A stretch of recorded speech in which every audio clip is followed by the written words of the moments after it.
ತುಲಾ ರಾಶಿಯವರೇ, 2026 ಪ್ರಾರಂಭ ಆಗಿ ಅರ್ಧ ವರ್ಷ ಮುಗ್ದೇ ಹೋಯ್ತು. ನೀವು ಸಾಕಷ್ಟು ಭವಿಷ್ಯದ ಬಗ್ಗಿನ ಗುರಿಗಳನ್ನ ಇಟ್ಟುಕೊಂಡಿದ್ರಿ. 2026 ಪ್ರಾರಂಭದಲ್ಲಿ ನಾನು ಹಂಗ್ ಮಾಡ್ಬೇಕು, ಹಿಂಗ್ ಮಾಡ್ಬೇಕು, ಈ ವರ್ಷದಲ್ಲಿ ಆ ಎಲ್ಲ ಯೋಜನೆಗಳನ್ನ ಜಾರಿಗೆ ತರಬೇಕು, ಇಂಥವೆಲ್ಲ ಕೆಟ್ಟ ಯೋಜನೆಗಳನ್ನ ಬಿಟ್ಬಿಡ್ಬೇಕು, ಸಾಕಷ್ಟು ಭವಿಷ್ಯದ ಕನಸುಗಳನ್ನ ಕಟ್ಟಿಕೊಂಡು 2026 ಪ್ರಾರಂಭ ಮಾಡಿದ್ರಿ. ಆದ್ರೆ ಈಗ ಏನಾಯ್ತು? ನಿಮ್ಮ ಗುರಿಗಳನ್ನೆಲ್ಲ ಮರೆತು ಹೋಗಿದ್ಯಾ? ಜೀವನದಲ್ಲಿ ಹೋರಾಟಗಳು, ಜಂಜಾಟಗಳು, ಅನೇಕ ಏರಿಳಿತಗಳು ನಡೆಯುತ್ತಿದೆಯಾ ನಿಮ್ಮ ಜೀವನದಲ್ಲಿ? ಕೆಲವೊಮ್ಮೆ ಏನಾಗುತ್ತೆ, ಎಷ್ಟೇ ಕಷ್ಟಪಟ್ಟು ದುಡಿದ್ರು ಕೂಡ ಕೈಯಲ್ಲಿ ದುಡ್ಡೇ ನಿಲ್ಲಿರ್ತಾ ಇಲ್ಲ. ಹಗಲಿರುಳು ಎಲ್ಲರ ಸಂತೋಷಕ್ಕಾಗಿ ಕಷ್ಟಪಟ್ಟರು ಕೂಡ ಅದರ ಸಂಪೂರ್ಣ ಕ್ರೆಡಿಟ್ ನಿಮಗೆ ಯಾವುದೇ ರೀತಿಯಿಂದ ಕೈ ಸಿಗ್ತಾ ಇಲ್ಲ ಅನ್ನುವಂತಹ ಚಿಂತೆ ನಿಮ್ಮಲ್ಲಿ ಕಾಡ್ತಾ ಇರತಕ್ಕಂಥದ್ದು ಅಲ್ವಾ? ನಿಮ್ಮ ಒಂದು ನ್ಯಾಯಪ್ರಿಯತೆ ಹಾಗೂ ಎಲ್ಲರ ಒಂದು ಸಮಾನವಾಗಿ ನೋಡ್ತಕ್ಕಂಥ ಗುಣ ಇದೆಯಲ್ಲ, ಅದು ಬಹಳಷ್ಟು ಜನ ದುರುಪಯೋಗ ಪಡಿಸ್ಕೊಳ್ತಾ ಇದ್ದಾರೆ ಅನ್ನುವಂಥ ಬೇಸರ ನಿಮ್ಮಲ್ಲಿದ್ರೆ ಖಂಡಿತ ಈ ವಿಡಿಯೋ ನಿಮಗೆ ಉಪಯೋಗ ಆಗುತ್ತೆ. ಈ ವಿಡಿಯೋ ಕೊನೆ ತನಕ ನೋಡಬೇಕು. ನೀವು ಎಲ್ಲಿ ಎಡಗುದ್ರಿ, ಎಲ್ಲಿ ದುಡುಕಿದ್ರಿ, ಎಲ್ಲಿ ನಿಮ್ಮ ಗುರಿಗಳನ್ನ ಮರೆತ್ರಿ. ಈ 2026 6 ತಿಂಗಳು ಸುಮ್ನೆ ವ್ಯರ್ಥ ಆಗೋಯ್ತು. ಉಳಿದಿರುವಂತ ಈ 6 ತಿಂಗಳು ಯಾವ ರೀತಿ ಸದುಪಯೋಗ ಪಡಿಸ್ಕೋಬೇಕು, ನಿಮ್ಮ ಅದ್ಭುತವಾದ ಗುರಿ ಕಡೆ ನೀವು ಯಾವ ರೀತಿ ಕಾನ್ಸಂಟ್ರೇಷನ್ ಮಾಡ್ಕೋಬೇಕು, ಅದಕ್ಕೆ 3 ಎಚ್ಚರಿಕೆಗಳು ಯಾವುದು, ಜೊತೆಗೆ 3 ಅದ್ಭುತ ಪರಿಹಾರಗಳು ಯಾವುದು ಅನ್ನುವಂತಹ ಪರಿಪೂರ್ಣವಾಗಿರತಕ್ಕಂತ ಮಾಹಿತಿ ಈ ವಿಡಿಯೋದಲ್ಲಿ ಸಿಗುತ್ತೆ. ವಿಡಿಯೋ ನೀವು ಸೇವ್ ಮಾಡಿ ಇಟ್ಕೋತೀರಾ, ಆ ರೀತಿಯಲ್ಲಿ ಇರುತ್ತೆ. ಒಂದು ಸಲ ಅಲ್ಲ, ಇನ್ನ 4 ಸಲ ಈ ವಿಡಿಯೋವನ್ನ ನೋಡುವಂತ ಪ್ರಸಂಗಗಳು ಬರ್ತವೆ ಅನ್ನುವಂತ ಮಾತನ್ನ ಕೊಡ್ತಾ ಮತ್ತೆ ತಡ ವಿಡಿಯೋ ಸ್ಟಾರ್ಟ್ ಮಾಡಬೇಡ, ಬನ್ನಿ ಲೇಟ್ ಮಾಡೋದ್ ಬೇಡ. ನೋಡಿ, ತುಲಾ ರಾಶಿಯವರಾಗಿರ್ತಕ್ಕಂತಹ ನೀವು ವಾಯು ತತ್ವದ ಪ್ರಭಾವದಲ್ಲಿರ್ತಕ್ಕಂಥವ್ರು. ನಿಮ್ಮ ರಾಶಿಯ ಅಧಿಪತಿ ಯಾರು? ಶುಕ್ರಾಚಾರ್ಯರು ನಿಮ್ಮ ರಾಶಿಯ ಅಧಿಪತಿಗಳಾಗಿರ್ತಕ್ಕಂಥದ್ದು. ಅದಕ್ಕಾಗಿ ನಿಮ್ಮಲ್ಲಿ ಏನಿರುತ್ತೆ? ಅದ್ಭುತವಾದ ಸೌಂದರ್ಯ ಇರುತ್ತೆ, ಮತ್ತು ಸಮಯ ಪ್ರಜ್ಞೆ ಇರುತ್ತೆ, ಕಲಾತ್ಮಕತೆ ಇರುತ್ತೆ, ಸೌಮ್ಯವಾಗಿರ್ತಕ್ಕಂಥ ಸ್ವಭಾವ ನಿಮ್ಮಲ್ಲಿರ್ತಕ್ಕಂಥದ್ದು. ಎಲ್ಲರನ್ನೂ ಬ್ಯಾಲೆನ್ಸ್ ಮಾಡ್ತಕ್ಕಂತಹ ಒಂದು ಮನಸ್ಥಿತಿ ನಿಮ್ಮಲ್ಲಿ ಜನ್ಮಸಿದ್ಧವಾಗಿ ಬಂದಿರತಕ್ಕಂಥದ್ದು. ಇನ್ನು ನೀವು ಶಾಂತಿ ಪ್ರಿಯರಾಗಿರ್ತಕ್ಕಂಥದ್ರಿಂದ ಅನೇಕ ಕಷ್ಟ ನಷ್ಟಗಳು, ತೊಂದರೆ ತಾಪತ್ರಗಳು ಇಲ್ಲಿಗಾಗಲೇ ಜೀವನದುದ್ದಕ್ಕೂ ಅನುಭವಿಸಿ ಬಂದಿರತಕ್ಕಂಥದ್ದು. ಯಾವುದೇ ಸಮಸ್ಯೆಗಳನ್ನು ಜಗಳವಿಲ್ಲದೆ ಸೌಹಾರ್ದತೆಯಿಂದ ಬಗೆಹರಿಸ್ತಕ್ಕಂತಹ ಒಂದು ಇಷ್ಟಪಡ್ತಕ್ಕಂಥ ಗುಣ ನಿಮ್ದು. ಅಂದ್ರೆ ಯಾವುದೇ ಒಂದು ಗೊಂದಲ ಗದ್ದಲ ಗಲಾಟೆ ಇರ್ಲಾರ್ದಂಗೆನೆ ಮುಗಿಸ್ಬಿಡ್ಬೇಕು ಅನ್ನುವಂತ ಇಷ್ಟಪಡ್ತೀರಿ. ಆದ್ರೆ ಅತಿ ಮೃದು ಧೋರಣೆ ಕೆಲವೊಮ್ಮೆ ಏನಾಗುತ್ತೆ, ನಿಮ್ಮ ಸ್ವಂತ ಹಕ್ಕುಗಳನ್ನ ಕಳೆದುಕೊಳ್ಳುವಂತಹ ಸಂದರ್ಭಗಳು, ನಿಮ್ಮ ಜೀವನದಲ್ಲಿ ಸ್ವಂತ ಪರಿಶ್ರಮದಿಂದ ಅನೇಕ ಸವಾಲುಗಳನ್ನ ಎದುರಿಸಿ ಸಮಾಜದಲ್ಲಿ ಒಂದು ಉತ್ತಮವಾದಂತಹ ಸ್ಥಾನಮಾನವನ್ನ ನೀವು ಗಳಿಸಿರ್ತಕ್ಕಂಥದ್ದು. ಆದ್ರೆ ಕೆಲವೊಮ್ಮೆ ನಿಮ್ಮ ಒಂದು ಸೌಮ್ಯವಾದ ಗುಣ ದೌರ್ಬಲ್ಯ ಎನ್ನುವಂತಹ ಒಂದು ಮನಸ್ಥಿತಿ ಕೆಲವೊಬ್ಬರ ಮನಸ್ಸಿನಲ್ಲಿ ಬಂದಾಗ ನಿಮ್ಮ ಮನಸ್ಸನ್ನ ಅರ್ಥ ಮಾಡ್ಕೊಳ್ಳದೆ ನೋಯಿಸುವಂತಹ ಸನ್ನಿವೇಶಗಳು ನಿಮ್ಮ ಜೀವನದಲ್ಲಿ ಇಲ್ಲಿಗಾಗ್ಲೇ ನಡೆದವೆ. ಇನ್ನು ಎಲ್ಲರಿಗೂ ಒಳ್ಳೆಯವರಾಗ್ಲಿಕ್ಕೆ ಪ್ರಯತ್ನಿಸ್ತಕ್ಕಂಥದ್ದೇ ನಿಮ್ಮ ದೌರ್ಬಲ್ಯ ಅನಿಸ್ಬಹುದು. ಯಾರಿಗೂ ಕೆಟ್ಟವರನ್ನಾಗಿ, ಎಲ್ಲರ ದೃಷ್ಟಿಯಲ್ಲೂ ಒಳ್ಳೆಯವರು ಅಂತ ಅನಿಸ್ಕೋಬೇಕು ಅನ್ನುವಂತ ಮನಸ್ಥಿತಿ. ಯಾಕಂದ್ರೆ ನಿಷ್ಠುರವಾಗಿ ಮಾತನಾಡಿದ್ರೆ ಎಲ್ಲಿ ಬೇಸರ ಮಾಡ್ಕೊಬಿಡ್ತಾರ ಅನ್ನುವಂತ ಮೃದುವಾದ ಸ್ವಭಾವವೇ ನಿಮಗೆ ಅನೇಕ ಸಮಸ್ಯೆಗಳನ್ನು ಇಲ್ಲಿಗಾಗ್ಲೇ ತಂದೊಡ್ಡಿದೆ. ಆದ್ರೆ ಇಲ್ಲಿ ಕೆಲವೊಮ್ಮೆ ಏನಾಗುತ್ತೆ, ನಿಮಗೆ ಇಂತಹ ಒಂದು ಕಾರಣದಿಂದ ನಿಮಗೆ ಅತಿ ಆಪ್ತರು ಬೇಕಾಗಿರ್ತಕ್ಕಂಥವರಿಂದನೇ ನಿಮಗೆ ಕೆಲವೊಮ್ಮೆ ಮೋಸ ಆಗಿರುವಂತದ್ದು, ಹತಾಶೆ ನಿರಾಶೆ ಆಗಿರುವಂತದ್ದು, ಮಾನಸಿಕವಾದ ತೊಂದರೆಗಳನ್ನ ಇಲ್ಲಿಗಾಗ್ಲೇ ನೀವು ಅನುಭವಿಸಿರ್ತೀರಿ. ಆದ್ರೆ ಪ್ರಶ್ನೆ ಏನಂತಂದ್ರೆ, ಇಲ್ಲಿಗೆ ಈ 6 ತಿಂಗಳಲ್ಲಿ ನಿಮ್ಮ ತಾಳ್ಮೆ ಸಾಕಷ್ಟು ಪರೀಕ್ಷೆ ಆಗಿ ಹೋಗಿದೆ. ಆರ್ಥಿಕವಾಗಿ ಅನಿರೀಕ್ಷಿತ ಖರ್ಚುಗಳನ್ನ ಅಥವಾ ಹೂಡಿಕೆಗಳಲ್ಲಿ ನಷ್ಟ ಎದುರಾಗಿರುವಂತಹ ಸನ್ನಿವೇಶಗಳು ಕೆಲವು ಜನರಿಗಿರುತ್ತೆ. ಕೆಲವು ಮುಖ್ಯ ಕೆಲಸಗಳು ಕೊನೆಯ ಕ್ಷಣಗಳಲ್ಲಿ ವಿಳಂಬ ಆಗಿರುವಂತಹ ಸನ್ನಿವೇಶಗಳಿರುತ್ತೆ. ಉದ್ಯೋಗ ಕ್ಷೇತ್ರದಲ್ಲಿ ನಿಮ್ಮ ಕಠಿಣ ಪರಿಶ್ರಮಕ್ಕೆ ತಕ್ಕ ಪ್ರೋತ್ಸಾಹ ಅಥವಾ ಸ್ಥಾನಮಾನ ಸಿಗದೇ ಇರಬಹುದು. ಈ ರೀತಿಯಾದಂತಹ ಒಂದು ತೊಂದರೆಗಳನ್ನ ಅನುಭವಿಸಿದ್ರಿ. ಇವೆಲ್ಲ ಈಗ ಹೇಳಿರುವಂತ ಎಲ್ಲ ಪಾಯಿಂಟ್ಗಳು ನಿಮ್ಗೆ ನಿಜ ಇದ್ರೆ ನಿಜ ಹೇಳಿ, ಸುಳ್ಳಿದ್ರೆ ಸುಳ್ಳು ಅಂತ ಕಾಮೆಂಟ್ ಮಾಡಿ. ನಮ್ಗೆ ಏನು ತೊಂದರೆ ಇಲ್ಲ, ನಿಮ್ಮ ಅಭಿಪ್ರಾಯ ನಮ್ಗೆ ತುಂಬಾ ಮುಖ್ಯ. ಸಣ್ಣ ವಿಚಾರಗಳು ಕೂಡ ದೊಡ್ಡದಾಗಿ ಮನಸ್ಸಿನಲ್ಲಿ ಹೇಳಲಾಗದಂತಹ ಕೆಲ ಆತಂಕಗಳನ್ನು ಕೂಡ ಈ 6 ತಿಂಗಳಲ್ಲಿ ನೀವು ಅನುಭವಿಸಿರುವಂತಹ ಸಾಧ್ಯತೆಗಳಿದೆ. ಆದ್ರೆ ಇನ್ನ ಪ್ರಶ್ನೆ ಇರೋದು, ಮುಂದಿನ 6 ತಿಂಗಳು ಹೇಗಿದೆ, ನಾವು ಇದನ್ನ ಯಾವ ರೀತಿ ನಿಭಾಯಿಸ್ಕೋಬೇಕು, ಆ 3 ಎಚ್ಚರಿಕೆಗಳು ಯಾವುದು, ಆ 3 ಅದ್ಭುತ ಪರಿಹಾರಗಳು ಯಾವುದು ಅನ್ನುವಂಥದ್ರ ಬಗ್ಗೆ ನಾವಿಲ್ಲಿ ಸಂಪೂರ್ಣವಾಗಿ ತಿಳ್ಕೊಳ್ಳೋಣ. ಅದಕ್ಕಿಂತ ಮುಂಚೆ ನಿಮಗಾಗಿಯೇ ಒಂದು ಚಿಕ್ಕ ವಿಡಿಯೋ ಇದೆ, ಅದನ್ನ ನೋಡ್ಕೊಂಡ್ ಬನ್ನಿ. ಉಳಿದಿರುವಂತ ಮಾಹಿತಿಯನ್ನ ತಿಳಿಸಿ. ವೀಕ್ಷಕರೇ, ನೀವಿನ್ನೂ ನಿಮ್ಮ ಜಾತಕ ಬರಸೇ ಇಲ್ವಾ? ನಿಮ್ಮ ಮಕ್ಕಳ ಜಾತಕ ನೀವಿನ್ನೂ ತೆಗೆದುಕೊಂಡೇ ಇಲ್ವಾ? ಜಾತಕ ತಗೊಳ್ಳುವಂತದ್ದಕ್ಕೆ ಒಂದು ಸುವರ್ಣ ಅವಕಾಶ ಇದೆ. ಈ ವಿಡಿಯೋದ ಕೆಳಗಡೆ ಅಂದ್ರೆ ಡಿಸ್ಕ್ರಿಪ್ಷನ್ ಇದೆ, ಈ ವಿಡಿಯೋದಲ್ಲ, ಈ ವಿಡಿಯೋದ ಕೆಳಗಡೆ ಡಿಸ್ಕ್ರಿಪ್ಷನ್ ಇದೆ. ಆ ಡಿಸ್ಕ್ರಿಪ್ಷನ್ ಅಲ್ಲಿ ಒಂದು ಲಿಂಕ್ ಇದೆ. ಆ ಲಿಂಕಿನ ಮೇಲೆ ಕ್ಲಿಕ್ ಮಾಡಿದ್ರೆ ಮತ್ತೊಂದು ವಿಡಿಯೋ ಓಪನ್ ಆಗುತ್ತೆ. ಆ ವಿಡಿಯೋ ನೋಡಿದ ಮೇಲೆ ನಿಮಗೆ ಜಾತಕದ ಸಂಪೂರ್ಣ ಮಾಹಿತಿ ಸಿಗುತ್ತೆ. ನೀವು ಉಪಯೋಗ ಮಾಡ್ಕೊಳ್ಳಿ ಅಂತ ಹೇಳ್ತಾ, ಈಗಲೇ ಆರ್ಡರ್ ಮಾಡ್ಕೊಂಡು ತರಿಸ್ಕೊಳ್ಳಿ ಅಂತ ಹೇಳ್ತಾ, ನೋಡುದ್ರಲ್ಲ ವೀಕ್ಷಕರೇ, ಇದು ಅಂತಿಂತ ಆರ್ಡಿನರಿ ಜಾತಕ ಅಲ್ಲ. ಇದು ಭಾರತದ ಎಲ್ಲ ಭಾಷೆಗಳಲ್ಲಿ ಸಿಗ್ತಕ್ಕಂತಹ ಸಂಪೂರ್ಣವಾದ ಜನ್ಮ ಜಾತಕ ಪ್ರತಿ ಇದಾಗಿರುವಂತದ್ದು. 80ರಿಂದ 100 ಪುಟಗಳ ಸಂಪೂರ್ಣವಾದ ಜನ್ಮ ಜಾತಕ ಫಲ. ಅಂದ್ರೆ ನಿಮ್ಮ ಒಬ್ಬರದೇ ಫಲ ಅಂತಂದ್ರೆ ಎಷ್ಟು ವಿಸ್ತೃತವಾಗಿರ್ಬೋದು ಅನ್ನುವಂಥದ್ದು ಇಮ್ಯಾಜಿನ್ ಮಾಡ್ಕೊಳ್ಳಿ. ಬನ್ನಿ, ನಂಬಿಕೆ ವಿಶ್ವಾಸದಿಂದ ಆರ್ಡರ್ ಮಾಡ್ಕೊಂಡು ತರಿಸ್ಕೊಳ್ಳಿ. ಹಾಗಿದ್ರೆ ವಿಡಿಯೋದಲ್ಲಿ ಮುಂದುವರಿಯೋದಾದ್ರೆ ನೋಡಿ, ಈ ಉಳಿದ 2026ರಲ್ಲಿ ಉಳಿದ 6 ತಿಂಗಳ ಅವಧಿಯಲ್ಲಿ ಏನೆಲ್ಲ ಒಂದು ಫಲ ಸಿಗುತ್ತೆ ಅಂತಂದ್ರೆ, ಒಂದು ಹೊಸ ಯೋಜನೆಗಳನ್ನ, ಹೊಸ ದಿಕ್ಕು, ಹೊಸ ದೆಸೆ, ಹೊಸ ದಾರಿಯನ್ನ ಕಂಡುಕೊಳ್ಳೋದಕ್ಕೆ ಖಂಡಿತವಾಗ್ಲೂ ಅವಕಾಶ ಇದೆ. ಚಿಂತೆ ಮಾಡುವಂತ ಅವಶ್ಯಕತೆ ಇಲ್ಲ. ನೋಡಿ, ಗುರು ಕಟಕ ರಾಶಿಯಲ್ಲಿ ಇರ್ತಕ್ಕಂಥದ್ರಿಂದ ನಿಮಗೆ 10ನೇ ಮನೆಯಲ್ಲಿರ್ತಕ್ಕಂಥದ್ರಿಂದ ಅದು ಕರ್ಮಸ್ಥಾನದಲ್ಲಿ ಸಂಚರಿಸ್ತಾ ಇರತಕ್ಕಂತಹ ತುಲಾ ರಾಶಿಯವರಿಗೆ ವೃತ್ತಿ ಜೀವನದಲ್ಲಿ ಹೊಸ ಅವಕಾಶಗಳು ಕಂಡು ಬರುತ್ತೆ. ಅಂತದ್ದೇನೋ ದೊಡ್ಡ ಸಮಸ್ಯೆಗಳು ಆಗಲ್ಲ. ಗುರುವಿನ ಪ್ರಭಾವದಿಂದ ಒಳ್ಳೆ ಫಲನೇ ಸಿಗುತ್ತೆ. ಉದ್ಯೋಗ ಕ್ಷೇತ್ರದಲ್ಲಿ ನಿಮ್ಮ ಮಾತಿನ ಮೌಲ್ಯ ಹೆಚ್ಚಾಗುವಂಥದ್ದು. ಕೆಲವೊಬ್ಬರಿಗೆ ಸಮಾಜದಲ್ಲಿ ಒಂದು ಗೌರವ, ಸ್ಥಾನಮಾನಗಳು ಹೆಚ್ಚಾಗುವಂತ ಸಂದರ್ಭಗಳು ಕಂಡು ಬರುತ್ತೆ. ಹೊಸ ಜವಾಬ್ದಾರಿಗಳು ನೀವು ನಿಭಾಯಿಸಲಿಕ್ಕೆ ಒಂದು ಯೋಜನೆಯನ್ನ ರೂಪಿಸ್ತಕ್ಕಂತ ಅವಕಾಶಗಳು ಕಂಡು ಬರುತ್ತೆ. ಆದ್ರೆ ಇನ್ನೊಂದು ಕಡೆ 6ನೇ ಮನೆಯಲ್ಲಿ ಶನಿ ಸಂಚಾರ ಮಾಡ್ತಕ್ಕಂಥದ್ರಿಂದ ನಿಮಗೆ ಶತ್ರುಗಳು ಅಥವಾ ಸಾಲದ ವಿಚಾರದಲ್ಲಿ ಸ್ವಲ್ಪ ಎಚ್ಚರಿಕೆಯನ್ನ ಅನುಸರಿಸುವಂತ ಪ್ರಸಂಗಗಳು ಬರ್ಬೋದು. ಅದಾಗ್ಯೂ ಕೂಡ ಅಂಥದ್ದೇನು ದೊಡ್ಡ ಸಮಸ್ಯೆ ಇಲ್ಲದೆ ಇದ್ರೂ ಕೂಡ ಈ ಎಚ್ಚರಿಕೆಗಳನ್ನ ನೀವು ಅನುಸರಿಸಲೇಬೇಕಾಗುತ್ತೆ. ಉದ್ಯೋಗದಲ್ಲಿ ಈ ಗುಪ್ತ ಶತ್ರುಗಳ ಕಾಟದ ಬಗ್ಗೆ ಸ್ವಲ್ಪ ಗಮನ ಹರಿಸಿದ್ರೆ ಒಳ್ಳೇದು. ಅನಗತ್ಯ ಈ ಕೋರ್ಟು ಕಚೇರಿ ವಿಚಾರಗಳಲ್ಲಿ ಅಥವಾ ಆರೋಗ್ಯದ ಮೇಲೆ ಸಣ್ಣ ಪುಟ್ಟ ಪರಿಣಾಮಗಳು ಎದುರಾಗುವಂಥದ್ದು ಸ್ವಲ್ಪ ಎಚ್ಚರಿಕೆ ಇರಬೇಕು. ತಪ್ಪು ನಿರ್ಧಾರಗಳನ್ನ ನಿಯಂತ್ರಣ ಮಾಡಬೇಕು. ಅಂದ್ರೆ ತಪ್ಪು ನಿರ್ಧಾರಗಳನ್ನ ಯಾವುದೇ ಕಾರಣಕ್ಕೂ ತೆಗೆದುಕೊಳ್ಬಾರ್ದು. ಆರ್ಥಿಕವಾಗಿರತಕ್ಕಂತ ಒತ್ತಡ ಉಂಟಾಗಬಹುದು. ಆದ್ರಿಂದ ಪ್ರತಿಯೊಂದು ಹೆಜ್ಜೆಯನ್ನ ಯೋಚನೆ ಮಾಡಿ ಹೆಜ್ಜೆ ಇಡ್ತಕ್ಕಂಥದ್ದು ಬಹಳ ಮುಖ್ಯವಾಗಿರುವಂತ ವಿಚಾರ. ಇನ್ನು ಈ ಮುಂದಿನ 6 ತಿಂಗಳಲ್ಲಿ ನೀವು ಅತ್ಯಂತ ಜಾಗರೂಕರಾಗಿರ್ಬೇಕಾಗಿರತಕ್ಕಂತ 3 ವಿಷಯಗಳು ಯಾವುದು 3 ಎಚ್ಚರಿಕೆ ಅನ್ನುವಂಥದ್ರ ಬಗ್ಗೆ ನಾವಿಲ್ಲಿ ನೋಡೋಣ.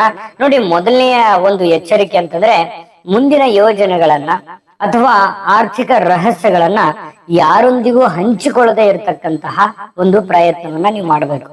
ಯಾಕಂತಂದ್ರೆ ಅದನ್ನ ಓವರ್ಟೇಕ್ ಮಾಡ್ಬೋದು, ಅಥವಾ ನಿಮ್ಮ ಒಂದು ಪ್ಲಾನ್ ಅನ್ನೇ ತಲೆ ಕೆಳಗ್ ಮಾಡ್ಬೋದು, ಅಥವಾ ನಿಮಗೆ ಅನೇಕ ರೀತಿಯಲ್ಲಿ ಜನಗಳಿಂದ ಸಮಸ್ಯೆಗಳನ್ನ ತಂದೊಡ್ಡುವಂತಹ ಸಾಧ್ಯತೆಗಳು ಇರ್ತವೆ. ಹಾಗಾಗಿ ನಿಮ್ಮ ಕಾರ್ಯ ಆಗೋವರೆಗೂ ನೀವು ಯಾರಿಗೂ ಯಾವುದೇ ಒಂದು ವಿಷಯವನ್ನ ಹಂಚ್ಕೋಬಾರ್ದು. ನೀವೇನ್ ಮಾಡ್ತೀರಿ, ಪ್ಲಾನ್ ಮಾಡ್ಕೊಂಡು ಅದನ್ನ ಎಲ್ಲರನ್ನು ಶೇರ್ ಮಾಡ್ಕೊಂಡ್ಬಿಡ್ತೀರಿ ಆಗೋದಕ್ಕಿಂತ ಮುಂಚೆನೆ. ಅದು ನಿಮ್ಮ ಕೆಲವೊಂದ್ಸಲ ಎಷ್ಟೋ ಸಲ ಕೈಗೆ ಬಂದಿರುವಂತ ತುತ್ತು ಬಾಯಿಗೆ ಬರದೆ ಹೋಗಿರಬಹುದು. ಆ ಕಾರಣದಿಂದಾಗಿ ಸ್ವಲ್ಪ ಗುಪ್ತವಾಗಿರೋದು ಒಳ್ಳೇದು. ಉದ್ಯೋಗ ಕ್ಷೇತ್ರದಲ್ಲಿ ಸಹೋದ್ಯೋಗಿಗಳನ್ನ ಅತಿಯಾಗಿ ನಂಬಿ ನಿಮ್ಮ ವೈಯಕ್ತಿಕ ವಿಚಾರಗಳನ್ನ ಚರ್ಚೆ ಮಾಡಬಾರ್ದು. ಇದನ್ನ ಗಮನದಲ್ಲಿ ಇಟ್ಕೋಬೇಕು. ಎಲ್ಲರೂ ನನ್ನ ಆತ್ಮೀಯರು, ಎಲ್ಲರೂ ನನಗೆ ಬೇಕಾದವರು, ಇವರೊಂದಿಗೆ ನನ್ನ ಎಲ್ಲ ಕಷ್ಟ ಸುಖಗಳನ್ನ ಅಥವಾ ನೋವು ನಲಿವುಗಳನ್ನ ಹಂಚ್ಕೊಂಡ್ಬಿಡ್ಬೇಕಂತೇಳಿ ನಿಮ್ಮ ವೈಯಕ್ತಿಕ ವಿಚಾರಗಳನ್ನ ಹಂಚ್ಕೋಬಾರ್ದು. ಅದು ವಾಪಸ್ಸು ನಿಮಗೆ ತಿರುಗು ಬಾಣ ಆಗಬಹುದು. ಈ ತರ ಆಲ್ರೆಡಿ ಎಷ್ಟೋ ಸಲ ಆಗಿರುತ್ತೆ ನಿಮ್ ಜೀವನದಲ್ಲಿ ಕೆಲವೊಂದು ಜನರಿಗೆ. ಆದ್ರೂ ಮುಂದೆ ಆಗೋದು ಬೇಡ. ಅದಕ್ಕಾಗಿ ಇದನ್ನ ಒಂದು ಎಚ್ಚರಿಕೆ ರೂಪದಲ್ಲಿ ನೀವು ತೆಗೆದುಕೊಳ್ಬೇಕಾಗತ್ತೆ. ಇನ್ನು ಎರಡನೆಯ ಒಂದು ಎಚ್ಚರಿಕೆ ಅಂತಂದ್ರೆ, ಸಾಲದ ವ್ಯವಹಾರ, ಹಣಕಾಸಿನ ವ್ಯವಹಾರ. ಸ್ನೇಹಿತರು ಅಥವಾ ಆಪ್ತರು ಕೇಳಿದ ತಕ್ಷಣ ದೊಡ್ಡ ಸಾಲದ ಮೊತ್ತ ಕೊಡುವಂಥದ್ದು, ಅಥವಾ ನಿಮ್ಮ ಹತ್ರ ಇಲ್ಲದೆ ಇದ್ರೆ ಬೇರೆಯವ್ರ ಕಡೆ ಕೊಡಿಸ್ಕೊಡುವಂಥದ್ದು, ಅಥವಾ ಯಾವುದೋ ಒಂದು ಕಾಗದ ಪತ್ರಕ್ಕೆ ಸಹಿ ಹಾಕುವಂಥದ್ದು, ಅಥವಾ ಯಾರಿಗೋ ದುಡ್ಡಿಲ್ಲ ಅಂತ ತಿಳ್ಕೊಂಡು ನೀವು ಮಧ್ಯಸ್ಥಿಕೆ ವಹಿಸ್ಬಿಡುವಂಥದ್ದು. ಇಂತಹ ವಿಚಾರದಲ್ಲಿ ಬಹಳ ಹಣಕಾಸಿನ ವ್ಯವಹಾರಗಳಲ್ಲಿ ಬಹಳಷ್ಟು ಪಾರದರ್ಶಕತೆಯನ್ನ ನೀವು ಕಾಯ್ದುಕೊಳ್ಳಬೇಕಾಗತ್ತೆ. ಯಾಕಂತಂದ್ರೆ ಎಲ್ಲರನ್ನು ಸಡನ್ ಆಗಿ ನಂಬುವಂತ ಗುಣ ಇದೆಯಲ್ಲ, ಹಾಗಾಗಿ ಅದು ಕೆಲವೊಮ್ಮೆ ನಿಮಗೆ ಪೇಚಿಗೆ ಸಿಕ್ಕಾಕ್ಸುವಂತ ಸಾಧ್ಯತೆಗಳಿರ್ತವೆ. ನಿಮ್ಮ ಬೆಲೆ ಬಾಳ್ತಕ್ಕಂತ ವಸ್ತುಗಳು, ಆಭರಣಗಳು, ಹಣ, ಇದ್ರ ಬಗ್ಗೆ ಸ್ವಲ್ಪ ಗಮನ ಹರಿಸಿದ್ರೆ ಇನ್ನೂ ಈ ಉಳಿದ 6 ತಿಂಗಳಲ್ಲಿ ನಿಮ್ಗೆ ಸಕ್ಸಸ್ ಸಿಗೋದಕ್ಕೆ ಸಾಧ್ಯ ಇದೆ. ಇನ್ನು 3ನೇ ಅತಿ ದೊಡ್ಡ ಎಚ್ಚರಿಕೆ ಯಾವುದು ಅಂತಂದ್ರೆ, ಉದ್ಯೋಗವನ್ನ ನಿರ್ವಹಣೆ ಮಾಡುವಂಥದ್ದು. ಅಂದ್ರೆ ದೈಹಿಕ ದಣವು ಅಥವಾ ಮಾನಸಿಕವಾಗಿರ್ತಕ್ಕಂಥ ಒತ್ತಡ ಸಮತೋಲನದಲ್ಲಿ ಇಟ್ಕೊಂಡ್ತಕ್ಕಂಥದ್ದು ಬಹಳ ಮುಖ್ಯ. ಯಾಕಂತಂದ್ರೆ ನಿಮ್ಗೆ ಸ್ಟ್ರೆಸ್ ಇದೆ, ಕಷ್ಟ ಇದೆ, ಒತ್ತಡ ಇದೆ, ನೋವಿದೆ, ಚಿಂತೆ ಇದೆ ಅಂತ ತಿಳ್ಕೊಂಡು ನೀವು ನರ್ವಸ್ ಆಗ್ಬಾರ್ದು, ಡಿಸ್ಟರ್ಬ್ ಆಗ್ಬಾರ್ದು. ಮಾನಸಿಕವಾಗಿ ನೀವು ತೊಳಲಾಟವನ್ನು ಬಿಡಬೇಕಾಗತ್ತೆ. ಯಾಕಂತಂದ್ರೆ ಎಷ್ಟೇ ಸಮಸ್ಯೆಗಳು ಬರಲಿ, ಸವಾಲುಗಳು ಬರಲಿ, ಯಾವುದೇ ಒಂದು ಕಮಿಟ್ಮೆಂಟ್ ಇದ್ರು ನೀವೇ ಅದನ್ನ ಸರಿ ಮಾಡ್ಬೇಕು ಅಂತಂದ್ರೆ ಅದು ನಿಮ್ಮನ್ ಬಿಟ್ಟು ಮತ್ತೆ ಯಾರೋ ಬೇರೆಯವರು ಯಾರೋ ಬಂದು ಸರಿ ಮಾಡ್ತಾರೆ ಅನ್ನುವಂತಹ ಕನಸನ್ನ ಕಲ್ಪನೆಯನ್ನ ಇಟ್ಕೊಳ್ಳಿಕ್ ಹೋಗ್ಬೇಡಿ. ಹಾಗಾಗಿ ನಿಮ್ಮ ಕೆಲಸವನ್ನ ನೀವೇ ಮಾಡ್ಬೇಕನ್ನುವಂತ ಸತ್ಯ ಅರ್ಥ ಮಾಡ್ಕೊಂಡು ಯೋಚನೆ ಚಿಂತೆಯನ್ನ ಬದಿಗಿಟ್ಟು ಆರೋಗ್ಯದ ಕಡೆ ಗಮನ ಕೊಟ್ಟು ಸ್ವಲ್ಪ ಮಾಡುವಂತ ಕೆಲಸ ಕಾರ್ಯದ ಕಡೆ ಜಾಸ್ತಿ ಫೋಕಸ್ ಮಾಡಿದ್ರಿ ಅಂತಂದ್ರೆ ಉದ್ಯೋಗದ ಕಡೆ ಜಾಸ್ತಿ ನೀವು ಫೋಕಸ್ ಮಾಡ್ಬೇಕಾಗತ್ತೆ. ಯಾಕಂತಂದ್ರೆ ಇದು ನಿಮಗೆ ಬಹಳ ಒಳ್ಳೆ ಫಲ ನಿಮ್ಗೆ ಸಿಗುತ್ತೆ. ಕರ್ಮಸ್ಥಾನದಲ್ಲಿ ಗುರುವಿನ ಪ್ರಭಾವದಿಂದಾಗಿ ನಿಮಗೆ ನಿಂತಿರುವಂತಹ ಕೆಲಸಗಳು ಕೂಡ ಮರುಚಾಲನೆ ಆಗ್ತವೆ. ಒಂದು ಪ್ರಗತಿ ಅನ್ನುವಂಥದ್ದು ನಿಮಗೆ ಕಂಡು ಬರುತ್ತೆ. ಹಾಗಾಗಿ ಸ್ವಲ್ಪ ಕೆಲಸದ ಕಡೆ ನೀವು ಹೆಚ್ಚಿನ ಗಮನವನ್ನ ಕೊಡ್ಬೇಕಾಗತ್ತೆ. ಈ 3 ಎಚ್ಚರಿಕೆ ನಿಮ್ಮ ಗಮನದಲ್ಲಿರ್ಲಿ. ಇನ್ನು 3 ಪರಿಹಾರ ಹೇಳ್ಬೇಕಲ್ವಾ? ಅಂದ್ರೆ ಓವರ್ ಆಲ್ ನಿಮಗೆ ಈ 6 ತಿಂಗಳಲ್ಲಿ ಚುಟುಕಾಗಿ ಹೇಗಿದೆ ಅನ್ನುವಂಥದ್ರ ಬಗ್ಗೆನೂ ನೋಡ್ಬಿಡೋಣ. ಆಮೇಲೆ 3 ಪರಿಹಾರ ನೋಡೋಣ. ನೋಡಿ, ನಿಮಗೆ ಬಹಳ ವಿಶೇಷವಾಗಿ ಉದ್ಯೋಗ ಕ್ಷೇತ್ರದಲ್ಲಿ ನೋಡೋದಾದ್ರೆ ನಿಮಗೆ ಮೇಲಧಿಕಾರಿಗಳಿಂದ ಒಂದು ಒಳ್ಳೆ ರೆಸ್ಪಾನ್ಸ್ ಅಂತೂ ಸಿಗುತ್ತೆ. ಬಡ್ತಿ ಅಥವಾ ವರ್ಗಾವಣೆ ನಿರೀಕ್ಷೆಯಲ್ಲಿರ್ತಕ್ಕಂಥವ್ರಿಗೆ ಸ್ವಲ್ಪ ಸಮಯ ತೆಗೆದುಕೊಂಡ್ರೂ ಪರವಾಗಿಲ್ಲ, ಅನುಕೂಲಕರವಾದ ಬೆಳವಣಿಗೆಗಳು ನಿಮಗೆ ಬರುವಂತ ದಿನಗಳಲ್ಲಿ ಸಿಗುತ್ತೆ. ವ್ಯಾಪಾರಸ್ಥರಿಗೆ ವಿಶೇಷವಾಗಿ ಈ ಅವಧಿಯಲ್ಲಿ ಸ್ವಲ್ಪ ನಿಧಾನವಾದರೂ ಪರವಾಗಿಲ್ಲ, ಒಂದು ನಿರಂತರವಾದಂತ ಒಂದು ಪ್ರಗತಿ ಅನ್ನುವಂಥದ್ದು ಇರುತ್ತೆ. ಹೊಸ ಗ್ರಾಹಕರು ಅಥವಾ ಹೊಸ ಒಪ್ಪಂದಗಳು ಕೂಡ ದೊರಕುವಂತ ಸಾಧ್ಯತೆಗಳಿದೆ. ಆದ್ರೆ ವ್ಯಾಪಾರ ವಿಸ್ತರಣೆಗಾಗಿ ದೊಡ್ಡ ಮೊತ್ತದ ಸಾಲವನ್ನ ಮಾಡಿ ತೆಗೆದುಕೊಂಡ್ ಬಂದು ಅದಕ್ಕೆ ಹಾಕಬಾರದು. ಇದನ್ನ ಗಮನದಲ್ಲಿ ಇಟ್ಕೋಬೇಕು. ಇದ್ದಿದ್ರಲ್ಲೇ ಏನ್ ಮಾಡ್ಬೇಕಾಗತ್ತೆ ಮ್ಯಾಜಿಕ್, ಅದನ್ನಷ್ಟೇ ಮಾಡುವಂತ ಪ್ರಯತ್ನವನ್ನ ಮಾಡ್ಬೇಕು. ಇನ್ನು ವಿವಾಹದ ನಿರೀಕ್ಷೆಯಲ್ಲಿ ಇರ್ತಕ್ಕಂಥವ್ರಿಗೆ ಈ ಒಂದು ಸಂದರ್ಭಗಳಲ್ಲಿ ಸ್ವಲ್ಪ ಅವಕಾಶಗಳು ಚೆನ್ನಾಗಿದೆ. ವಿವಾಹದ ಯೋಗಗಳು ಚೆನ್ನಾಗಿದೆ. ಕುಟುಂಬದ ಹಿರಿಯರ ಒಪ್ಪಿಗೆಯೊಂದಿಗೆ ಉತ್ತಮವಾಗಿರತಕ್ಕಂತಹ ಒಂದು ಸಂಬಂಧಗಳು ಕೂಡ ಕೂಡಿ ಬರುವಂತ ಸಾಧ್ಯತೆ ಇದೆ. ಈ ಪ್ರೇಮಿಗಳಿಗೆ ಸಣ್ಣ ಪುಟ್ಟ ಭಿನ್ನಾಭಿಪ್ರಾಯಗಳ ಇರುತ್ತೆ. ತಾಳ್ಮೆ ಇರಬೇಕು. ತಾಳ್ಮೆ ಇದ್ರಿ ಅಂತಂದ್ರೆ ಸ್ವಲ್ಪ ಸಮಸ್ಯೆಗಳು ತಪ್ಪುತ್ತೆ ಅನ್ನುವಂಥದ್ದು ಗಮನದಲ್ಲಿ ಇಟ್ಕೋಬೇಕು. ಇನ್ನು ಸಂತಾನದ ನಿರೀಕ್ಷೆಯಲ್ಲಿರ್ತಕ್ಕಂಥ ದಂಪತಿಗಳಿಗೆ ದೈವ ಬಲದ ಕೃಪೆಯಿಂದಾಗಿ ಆಶಾದಾಯಕವಾಗಿರತಕ್ಕಂಥ ವಾತಾವರಣ ಕಂಡು ಬರುತ್ತೆ. ಇನ್ನು ಈ ತುಲಾ ರಾಶಿಯವರು ನೀವೇನಾದ್ರೂ ಎಜುಕೇಶನ್ ಅಲ್ಲಿ ಇದ್ರೆ ಅಂದ್ರೆ ನೀವು ವಿದ್ಯಾರ್ಥಿಗಳಾಗಿದ್ರೆ ಈ ಅವಧಿಯಲ್ಲಿ ಬಹಳ ಪ್ರಮುಖವಾಗಿ ಏಕಾಗ್ರತೆ ಅನ್ನುವಂಥದ್ದು ಬಹಳ ಮುಖ್ಯ. ಬಹಳಷ್ಟು ಸ್ವಲ್ಪ ಶ್ರಮ ವಹಿಸಿ ನೀವು ಓದಿದ್ದೆ ಆದ್ರೆ ಒಳ್ಳೆ ಸಾಧನೆ ಮಾಡುವಂತ ಅವಕಾಶಗಳು ನಿಮಗೆ ಈ ಒಂದು 6 ತಿಂಗಳಲ್ಲಿ ಕಂಡು ಬರ್ತಾ ಇರತಕ್ಕಂಥದ್ದು. ಸ್ವಲ್ಪ ಕಠಿಣ ಪರಿಶ್ರಮಕ್ಕೆ ತಕ್ಕಂತ ಫಲ ನಿಮ್ಗೆ ಸಿಗುತ್ತೆ. ಇನ್ನು ವಿದೇಶ ಪ್ರಯಾಣ ಮಾಡ್ಬೇಕು ಅನ್ನುವಂತ ಯೋಜನೆಯಲ್ಲಿದ್ರೆ ಅದು ಉನ್ನತ ಶಿಕ್ಷಣಕ್ಕಾಗ್ಲಿ ಅಥವಾ ಕೆಲ್ಸಕ್ಕೆ ನಿಮ್ಮ ಒಂದು ಯಾವ್ದೊಂದು ಕೆಲಸದ ವಿಚಾರದಲ್ಲಾಗ್ಲಿ ಪ್ರಯತ್ನ ಮಾಡತಕ್ಕಂಥವ್ರಿಗೆ ಸ್ವಲ್ಪ ಸಮಯ ತೆಗೆದುಕೊಂಡ್ರು ಪರವಾಗಿಲ್ಲ, ನಿಮಗೆ ಇಂತಹ ಒಂದು ಬೆಳವಣಿಗೆಗಳು ಅಂದ್ರೆ ಅನುಕೂಲಕರವಾದ ವಾತಾವರಣಗಳು ನೀವು ಕಂಡು ಬರುತ್ತೆ. ಹಳೆಯ ಅಡೆತಡೆಗಳು ಕೂಡ ನಿವಾರಣೆ ಆಗುತ್ತೆ. ಆರೋಗ್ಯದ ವಿಚಾರದಲ್ಲಿ ವಿಶೇಷವಾಗಿ ಗಮನದಲ್ಲಿ ಇಟ್ಕೋಬೇಕು. ಬೆನ್ನು ನೋವು ಅಥವಾ ಕಿಡ್ನಿ ಅಥವಾ ಮೂತ್ರಕೋಶಕ್ಕೆ ಸಂಬಂಧಿಸಿರ್ತಕ್ಕಂಥ ಸಮಸ್ಯೆಗಳು, ನಿದ್ರೆಯ ಕೊರತೆ ಹಾಗೂ ದೇಹದ ಉಷ್ಣತೆಯ ಬಗ್ಗೆ ಸ್ವಲ್ಪ ಎಚ್ಚರಿಕೆ ವಹಿಸಿದ್ರೆ ನಿಮಗೆ ಖಂಡಿತವಾಗ್ಲೂ ಈ ಒಂದು ವರ್ಷದಲ್ಲಿ ಒಳ್ಳೆ ಫಲ ಅನ್ನುವಂಥದ್ದು ಸಿಗುತ್ತೆ. ಜೊತೆಗೆ ನಿಮಗೆ ಮುಖ್ಯವಾಗಿ ಈ ವಿಡಿಯೋದ ಮುಖ್ಯವಾದ ಟಾಪಿಕ್ ಏನಂತಂದ್ರೆ 3 ಅಮೂಲ್ಯವಾದ ಪರಿಹಾರಗಳು ಯಾವ್ದು. ಆ 3 ಪರಿಹಾರಗಳಿಂದ ನಿಮಗೆ ಎಂಥ ಫಲ ಸಿಗುತ್ತೆ ಅಂತಂದ್ರೆ ಈ 6 ತಿಂಗಳಲ್ಲಿ ಮಾಡದೇ ಇರುವಂತದ್ದು ಟೋಟಲ್ 2026 ಸಕ್ಸಸ್ ಆಗೋದಕ್ಕೆ ಅನುಕೂಲ ಆಗುತ್ತೆ ಅನ್ನುವಂಥದ್ದು ನಿಮ್ಮ ಗಮನದಲ್ಲಿ ಇಟ್ಕೋಬೇಕಾಗತ್ತೆ. ಅಂತ ಅಮೂಲ್ಯವಾದ ಪರಿಹಾರಗಳಿದಾವೆ. ಅದಕ್ಕಿಂತ ಮುಂಚೆ ನಮ್ಮ ವಿಡಿಯೋ ಹೇಗನಿಸ್ತು ಅನ್ನುವಂತ ನಿಮ್ಮ ಅಮೂಲ್ಯ ಅಭಿಪ್ರಾಯವನ್ನ ಕಾಮೆಂಟ್ ಮಾಡೋದ್ರ ಮೂಲಕ ತಿಳಿಸಿ. ವಿಡಿಯೋ ಇಷ್ಟ ಆಗಿದ್ರೆ ಲೈಕ್ ಮಾಡಿ, ಶೇರ್ ಮಾಡಿ. ನೀವು ಇಲ್ಲಿವರೆಗೂ ನೀವು ವಿಡಿಯೋ ನೋಡಿದ್ರಿ ಅಂತಂದ್ರೆ ನಿಮ್ಗೆ ಇಷ್ಟ ಆಗಿದೆ ಅಂತಾನೆ ಅರ್ಥ. ನಿಮ್ಮ ಅಮೂಲ್ಯ ಅಭಿಪ್ರಾಯ ದಯವಿಟ್ಟು ಕಾಮೆಂಟ್ ಮಾಡ್ಬೇಕು ಅನ್ನುವಂತ ಮಾತನ್ನ ಹೇಳ್ತಾ ಬನ್ನಿ. ಹಾಗಿದ್ರೆ ಆ 3 ಅಮೂಲ್ಯವಾದ ಪರಿಹಾರಗಳು ಯಾವುದು ಅಂತಂದ್ರೆ ನೋಡಿ, ಪ್ರತಿ ಶುಕ್ರವಾರ ದಿವಸ ಶ್ರೀ ಮಹಾಲಕ್ಷ್ಮೀ ದೇವಿಯ ದರ್ಶನವನ್ನ ಮಾಡತಕ್ಕಂಥದ್ದು, ಸಾಧ್ಯವಾದ್ರೆ ಬಿಳಿ ಹೂವಿನ ಅರ್ಚನೆಯನ್ನ ಮಾಡತಕ್ಕಂಥದ್ದು ಅದ್ಭುತವಾಗಿರ್ತಕ್ಕಂಥ ಫಲ ನಿಮಗೆ ಸಿಗುತ್ತೆ. ನೋಡಿ, ಪ್ರತಿ ಶುಕ್ರವಾರ ಅಮ್ಮನವರ ಒಂದು ದೇವಸ್ಥಾನಕ್ಕೆ ಹೋಗಿ ದರ್ಶನವನ್ನ ಮಾಡಿ ಅರ್ಚನೆಯನ್ನ ಮಾಡಿಸಿ ಬರುವಂತದ್ದು ಬಹಳ ಮುಖ್ಯವಾಗಿರ್ತಕ್ಕಂಥ ವಿಚಾರ. ಇನ್ನು ಇದಾಯ್ತು ಅಂತಂದ್ರೆ ಈ ಲಲಿತಾ ಸಹಸ್ರನಾಮ ಪಠಣ ಮಾಡತಕ್ಕಂಥದ್ದು, ಇದು ಕೂಡ ನಿಮಗೆ ಅದ್ಭುತವಾಗಿರ್ತಕ್ಕಂತಹ ಒಂದು ಫಲ ನಿಮ್ಗೆ ಸಿಗ್ತಾ ಇರತಕ್ಕಂಥದ್ದು. ಏನ್ ನೀವು ಖರ್ಚು ಮಾಡ್ಬೇಕಾಗಿಲ್ಲ. ಏಕಾಗ್ರತೆಯಿಂದ ಮಾನಸಿಕವಾದಂತ ಒತ್ತಡವನ್ನ ನಿಭಾಯಿಸೋದಕ್ಕೆ ಬಹಳ ಒಳ್ಳೇದಾಗುತ್ತೆ. ನಿಮಗೆ ಆರೋಗ್ಯದ ಮೇಲೆ ಒಳ್ಳೆ ಪರಿಣಾಮಗಳು ಸಿಗುತ್ತೆ ಲಲಿತಾ ಸಹಸ್ರನಾಮವನ್ನು ಪಠಣ ಮಾಡಿ. ಜೊತೆಗೆ ಪ್ರತಿದಿನ ಬೆಳಿಗ್ಗೆ ಹಸುವಿಗೆ ಹಸಿರು ಹುಲ್ಲನ್ನ ಅಥವಾ ಈ ನೆನೆಸಿದ ಕಡಲೆ ಕಾಳುಗಳನ್ನ ನೀಡುವಂಥದ್ದು. ನಿಮ್ಗೆ ಶಕ್ತಿ ಅನುಸಾರವಾಗಿ ಮಾಡಿದ್ರು ಪರವಾಗಿಲ್ಲ, ಪ್ರದಕ್ಷಿಣೆ ಹಾಕಿ ನಮಸ್ಕಾರ ಮಾಡಿ ಹಸುವಿಗೆ. ಶನಿವಾರದಂದು ಆಂಜನೇಯ ಸ್ವಾಮಿ ದೇವಸ್ಥಾನಕ್ಕೆ ಭೇಟಿ ನೀಡಿ ಸ್ವಲ್ಪ ಎಳ್ಳೆಣ್ಣೆ ದೀಪವನ್ನ ಅರ್ಪಿಸ್ತಕ್ಕಂಥದ್ರಿಂದ ಅದ್ಭುತ ಅಂತಂದ್ರೆ ಅದ್ಭುತವಾಗಿರತಕ್ಕಂತ ಫಲ ನಿಮಗೆ ಈ ಒಂದು ವರ್ಷದಲ್ಲಿ ಸಿಗುತ್ತೆ.